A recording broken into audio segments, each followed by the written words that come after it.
Okay, here's what we'll do. We're gonna try them one at a time. That's all we can do. That you don't get a package deal. You go one at a time. We'll try these, and that's okay. That's what we do.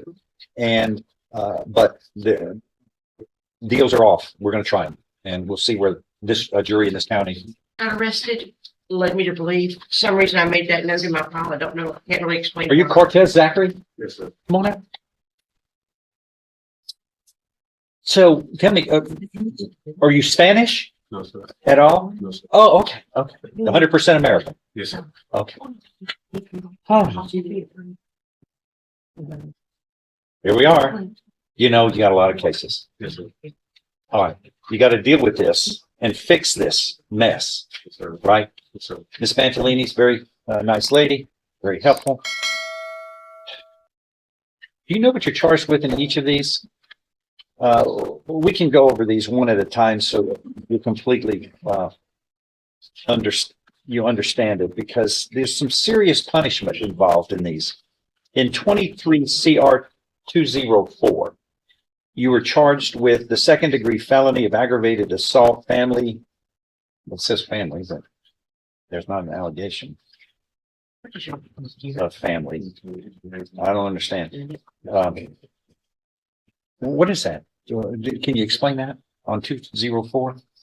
It was a member of it's either the family violence with a member of the household. These were all Where's that members of the alleged? household. That has to be alleged in the indictment, doesn't it? I'm looking. I read English pretty well. There's nothing in there. Do you have your file? There, Yes. All of them up here. All right, there's 8 of them. and he is asking that he be placed on the trial docket.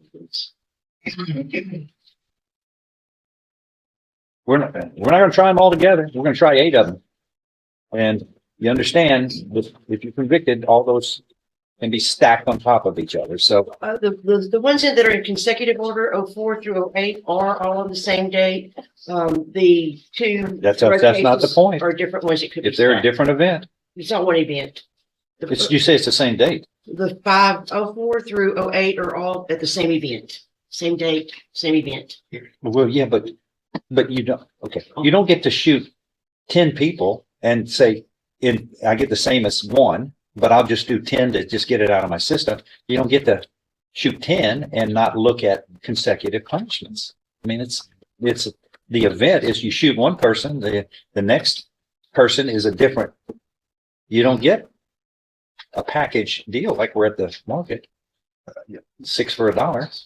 It's every life, every victim has their own separate worth and individual accountability to harm caused to them. Anyway, yeah, I've looked at it. You don't have to show me. It's not in here. You're charged with aggravated assault with a deadly weapon is what you're charged with, which is a second-degree felony. If convicted, you face no less than 2 nor more than 20 years confinement and a fine up to $10,000. But you're not only punished in law by the crime charged, but criminal history has a lot to do with your punishment. Your criminal history is pretty serious. You have a 2010 assault on a peace officer out of Limestone County conviction. Thereafter, it looks like you have 3 convictions in the court next door in 2017 of aggravated robbery. So if all of this is true, we're going to cut to the chase. You're a habitual offender status, which means you're looking at no less than 25 years up to 99 years or life in prison. That's just in that one. In 23, and I'm not sure what the family, if it's dating or family, whatever, what difference that can make. It doesn't, Your Honor, in there. It's just the way they showed it. Now with his history. Then you have 23 CR 205, which also alleges on or about the same day, January 29th, 2023, committing the first-degree felony of assault. This one's first-degree felony. All right, in 23 CR 205, this alleges similar allegations as the previous case, and it's in the caption, it says a first degree felony, but I think that's wrong. I think it's second degree. Yes, sir. So you're looking at, Still with the Again, same enhancements. the same punishment range as the previous case. You understand? So I don't need to go over Yeah, that. 25. Then 23 CR 206, it alleges on or about that same date, January 29th, 2023 in Jefferson County, Texas, you committed the state jail felony of unlawful restraint for a person, a young child younger than 17, a state jail felony. So that is, a state jail felony is generally no less than 180 days up to 2 years in the state jail and a fine up to $10,000. But you've got these prior convictions on 2010 and 2017 alleged. The state jail felony is a state jail felony, but the punishment could be enhanced. And here,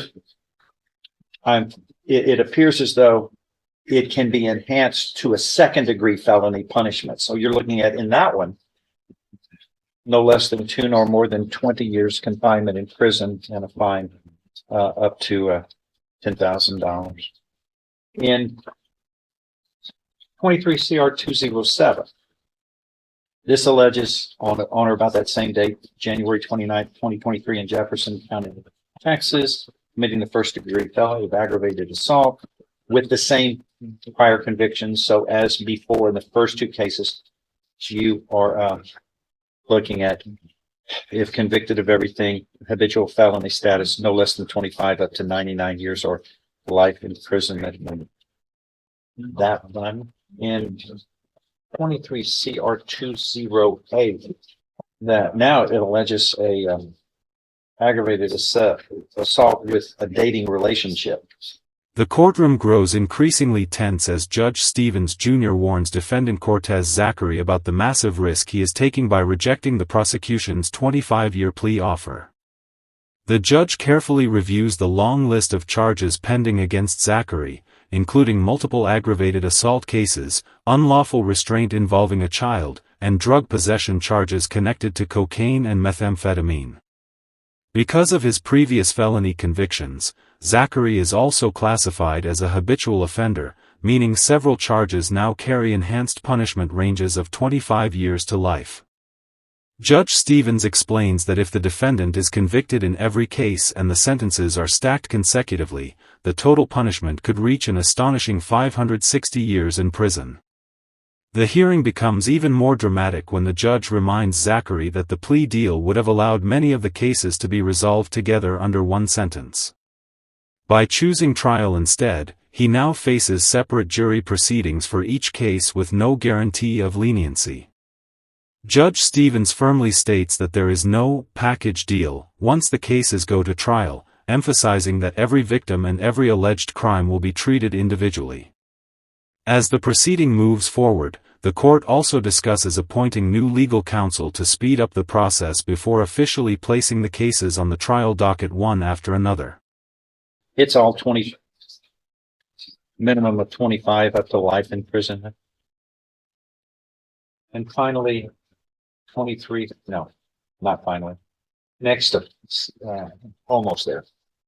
23 CR 882, this alleges that on or about October 6th of 2022, before the other events, it is alleged that you committed illegal possession of cocaine, a state jail felony, but it has those same 4 prior convictions in 2010 and 2017. So if convicted, this state jail felony becomes punished as though it were a second degree felony up to 20 years in prison. And finally, 24 CR 476, it alleges on or about November 15th, 2022, in Jefferson County, Texas, you committed the second degree felony of illegal possession of methamphetamine, controlled substance. If convicted, you're looking at no less than 2 nor more than 20 years confinement in prison and a fine up to $10,000. But those same 4 prior convictions that we talked about in 2010 and the 3 in 2017 are alleged. So that enhances it to an habitual felony status. So if convicted, you're looking no less than 25 up to life, up to 99 years or life imprisonment. So 7 different cases, and essentially if convicted on each of those, You may be missing one, Your Honor. 2, 4, 6. I am. It's 0477, is that the? Yeah.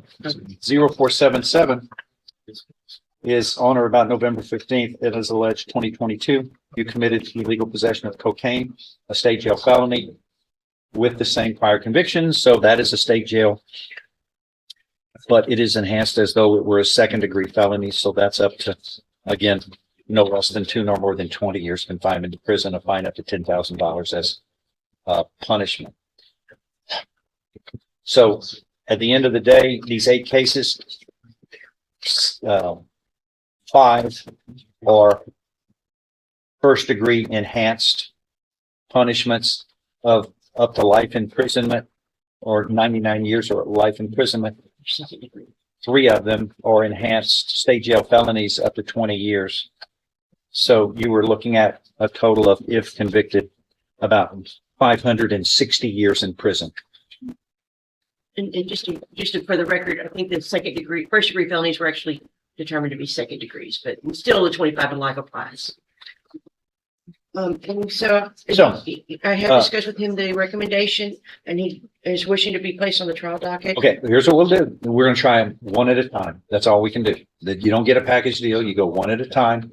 We'll try these, and that's okay. That's what we do. And but the deals are off. We're going to try them, and we'll see where this jury in this county finds your fate. So that's what you want. Ms. Mantalini can continue to represent you. She's a fine lawyer. You'd probably go to trial quicker if you agree to release her, but that's your business. What would you like? Keep her or try a new lawyer? You would get to trial quicker probably if you ask for a new lawyer. But that's your choice, not mine, not hers either. It's your choice. What do you want? Oh, what's this? I'm not going to tell you. It's different for each person. Do you want these trials as soon as practical? Yes, sir. Okay, then if you agree to release her, the next person on the trial docket will be appointed today to start getting ready to try them, if that's what you want.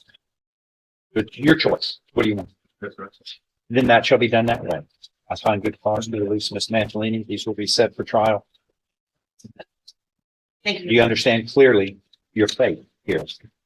Well, was there a recommendation that y'all wanted to put on the record? Because we're talking about a big difference, and this decision will be the ultimate destiny in his life. Yes, it was 25 years on cause numbers 23 DCCR 0204 through 08, and dismissing all the other matters.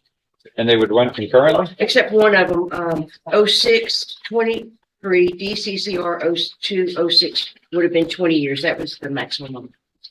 2 to 20. But they would be All concurrent. concurrent? Yes, sir. 25 on the 25 to life and 20 on the 2 to 20. Okay. You're passing on that. I did the something, but Sir? did the something about it. I'm sorry. Well, I can't understand. When you were talking about shooting, none of these involve him shooting anyone, and he's feeling like maybe you're thinking that those are the facts of this case, but they're not included in your case. He was just It's what's alleged in each case. Is what's alleged in the indictment is what's alleged. Not in, I wasn't there. I don't know. I'm just reading what this states. But the punishments are what they are. And if you're found guilty, each of them has a separate accountability. That would, if the law wasn't like that, then if you want to shoot somebody, shoot 100 of them. You're going to get the punish the same. That's not safe for humans. That's why the law says each event, each harm that is done to Sovcit just got murdered, and I watched these. All right. I'm not debating you. That's what we're going to do then. All right. It'll be set for trial. We'll try one after another. The hearing comes to a powerful and dramatic close as Judge Stevens Jr. finalizes the next steps that could determine the rest of Cortez Zachary's life. After rejecting the prosecution's plea agreement, the defendant now faces the reality of multiple separate jury trials, each carrying the possibility of severe prison sentences if convictions are returned. The judge makes it unmistakably clear that the court will no longer treat the cases as a single package, emphasizing that every alleged victim and every criminal accusation will be addressed individually before a jury. The atmosphere inside the courtroom grows heavier as the enormous risk of going to trial fully sets in, especially after the court calculates a potential combined sentence of more than 560 years if all punishments are imposed consecutively. In a final procedural move, Zachary agrees to release his current attorney so the court can appoint new counsel and potentially move the cases toward trial more quickly. Judge Stevens orders the matters placed on the trial docket back to back, signaling that the legal battle ahead will be intense, lengthy, and closely watched. The proceeding ends with a sense of uncertainty and pressure hanging over the courtroom, as the defendant now prepares to face multiple juries with his future, freedom, and fate resting entirely on the outcomes of the trials ahead.